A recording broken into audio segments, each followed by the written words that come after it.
Welcome to our tutorial about file types. In this tutorial, we're going to explore the principal file types used by Autodesk Inventor. Let's take a look at some of my files here. The first one is a part file. It's got the extension .ipt. The Inventor part file is basically the building block of your design. The next file type is the assembly file with an extension .iam. Assembly files hold the collection of part files together in an assembly. Okay, our next file type is a presentation file.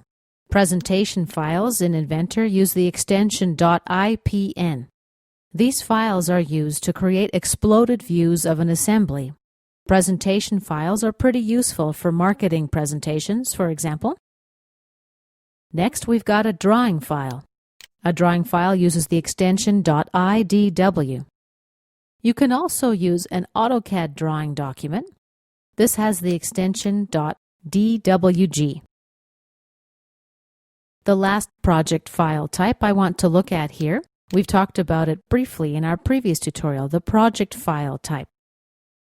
The project file stores information about all the files in a specific Inventor project. And this concludes our tutorial about Autodesk Inventor file types.